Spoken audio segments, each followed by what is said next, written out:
गृहस्थाश्रम, क्या है वानप्रस्थ, क्या है सन्यास। गृहस्थाश्रम की जब चर्चा करने लगे तो महाराज परीक्षित प्रश्न पूछ लेते हैं, भगवान गृहस्थ के लिए मुक्ति का मार्ग क्या है? और सुखदेव जी महाराज ने बड़ा सुंदर उत्तर प्रदान किया। ग्रहेष्व स्थितो राजन क्रिया कुर्वन् गृहस्थितो वासुदेवार्पणं साक्षात् उपासीत महामुनि। क्या है गृहस्थ के लिए मुक्ति का मार्ग? भगवान तो गीता में कहते हैं, सर्वधर्मान परित्यज्य मामेकम शरणं व्रज। लेकिन ये तो सबके लिए संभव नहीं कि सब घर छोड़कर वैरागी बन जाए। पर वैरागी न बन सको तो मत बनो, पर कम से कम प्रभु अनुरागी तो बनो। ग्रहेष्व स्थितो राजन वासुदेवार्पणम साक्षात। सुखदेव जी महाराज ने वर्णन किया कि गृहस्थ जीवन में रहते हुए प्रत्येक कार्य को भगवान को समर्पित करते हुए करना, प्रत्येक कार्य को भगवान का मान करके करना, यही गृहस्थ के लिए मुक्ति का मार्ग है। अतिथि का सम्मान करना, जो हरि आधी देय तो आधी तोड़िए, आधी की अधकोर कोर की कोर रे।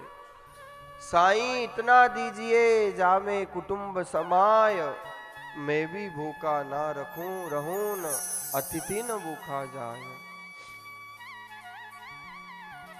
हर कार्य को भगवान का मान करके करना ही, प्रत्येक जिम्मेदारी पर भगवान का आशीर्वाद मानना ही गृहस्थ के लिए मुक्ति का मार्ग है। और देखो, जब हम अपनी जिम्मेदारी छोड़ देते हैं, उस परमात्मा की जिम्मेदारी मान लेते हैं, तो स्वतः हमारे कष्ट दूर हो जाते हैं। और इसलिए तो गोस्वामी जी महाराज ने डंके की चोट लिखा है मानस में कि होई सोई जो राम रचि राखा।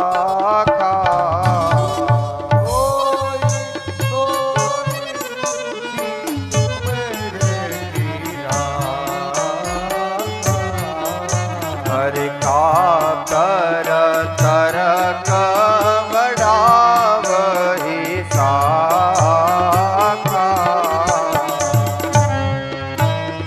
तरक बढ़ावहि साखा।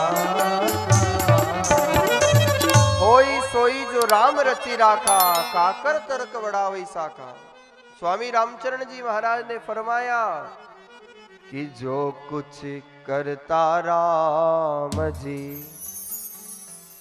और मैं तो करता नाय।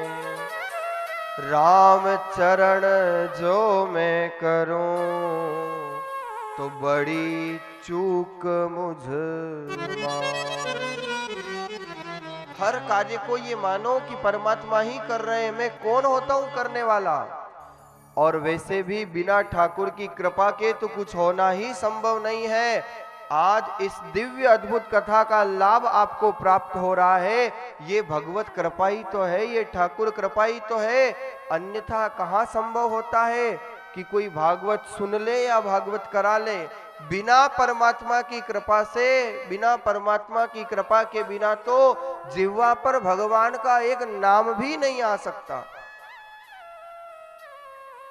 इसलिए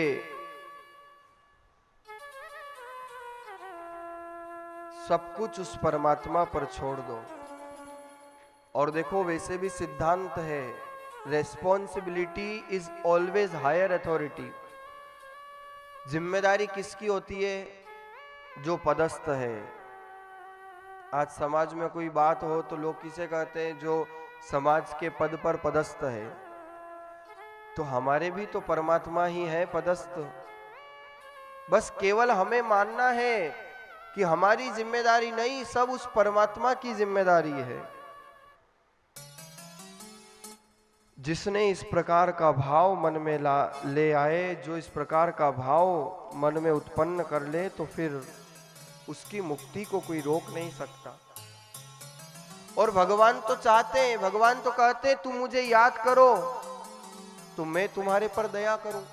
देखो, याद का उल्टा क्या होता है? दया। तुम याद करो तो भगवान दया करेगा।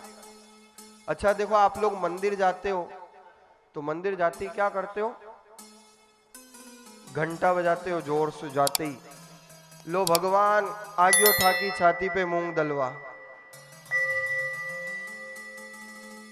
पर देखना, जब घंटी बजाते हो तो वो वापस रिटर्न आती है।